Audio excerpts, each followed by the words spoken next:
Masih. Mantap Pak Pri. Pak Pri, terima kasih Pak Pri sudah menunggu nih. Dua anak muda yang ingin share juga tadi. Mas Konan, Coach Konan dan Mas Aulia. Tapi sekarang kita sudah masuk ke sesi pertanyaan. Pertanyaan pertama untuk Pak Pri nih Pak. Untuk anak zaman now,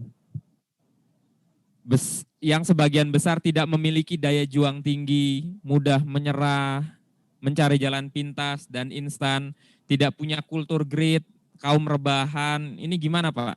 Cara yang efektif untuk melatih kegigihan mereka.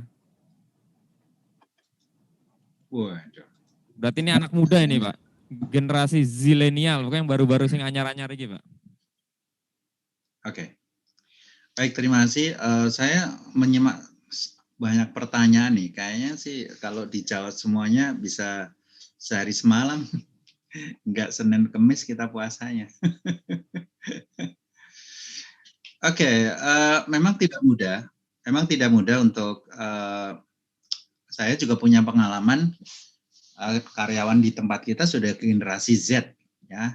Umur 20-an itu karena dia S1 21 udah lulus, lalu kemudian fast track umur 23 dia lulus, dia kemudian masuk ke perusahaan dalam usia 23 itu berarti sudah generasi Z.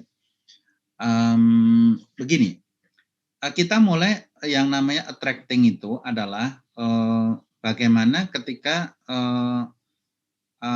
misalnya gini, kalau saya sudah mulai masuk hari pertama bagi anak-anak kayak gini, yang harus nemuin itu adalah direkturnya, ya. Jadi ibaratnya kalau Anda kalau misalnya sebagai kepala sekolah SMK, jangan pernah mendelegasikan kepada wali kelas atau kepada siapapun. Hari pertama yang harus ketemu kepada mereka itu adalah kepala sekolahnya. Anda sebagai CEO, itu kesan pertama itu akan sangat berkesan kan kayak gitu. Ya. Nanti Bapak-bapak kalau sudah 6 bulan ya. Halo? Suaranya? Oke. Setelah 6 bulan Bapak dan Ibu, Anda kasih tugas kepada mereka. Setelah saya 6 bulan sekolah di sini, apa yang sudah saya dapatkan? Suruh nulis, walaupun mungkin melalui WA atau apa dan sebagainya. Jadi gunakan pendekatan-pendekatan personal yang kemudian ngepop, tidak semua tugas, tapi nanti kalau udah setahun, jadi sama dengan ketika saya itu punya karyawan udah 5 tahun, 5 tahun sudah saya kerja di perusahaan ini adalah saya sudah bisa menyekolahkan adik saya dan sebagainya. Jadi gunakan personal touch itu menjadi semacam keseharian mereka sehingga mereka akan storytelling. 6 bulan storytelling, setahun storytelling dan sebagainya.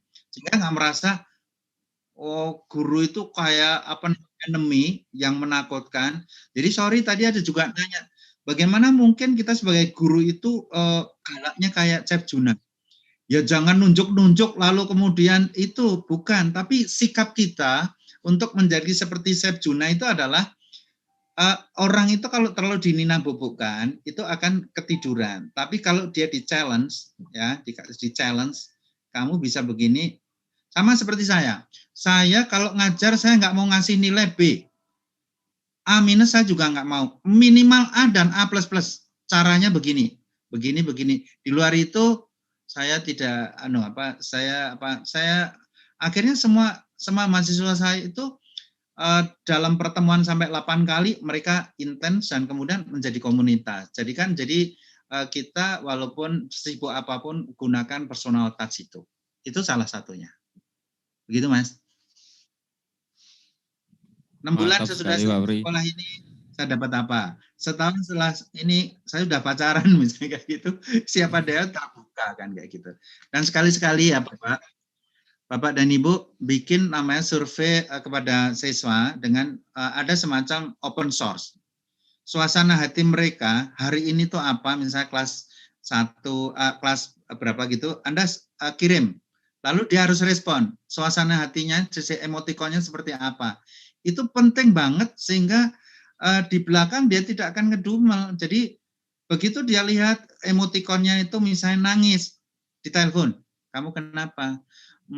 SPP saya Pak telat, itu masalahnya misalnya kayak gitu. Oh uang saya nggak habis-habis Pak. Kenapa kok nggak habis nangis?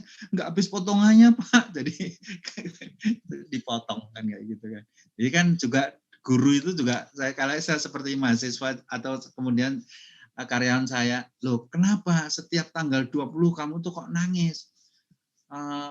Duit saya sudah saya pinjam ke koperasi. Jadi karyawan itu ada dua. Yang pertama itu adalah karyawan gajinya 20 koma. Habis tanggal 20 langsung koma. Atau karyawan gajinya nggak habis-habis, Mas. Potongannya yang nggak habis-habis kayak gitu. Anda harus survei dengan emotikon aja. Gimana suasana hari ini? Lalu kemudian yang pakai nangis. Oh, kalau Anda telepon, kenapa kan kayak gitu. Nggak perlu pakai survei kertas itu namanya sebulan baru bisa balik. Itu menangani generasi Z. Luar biasa. Ini tips and triknya ini sangat simpel tapi loh kok nggak kepikiran kita melakukan itu ya.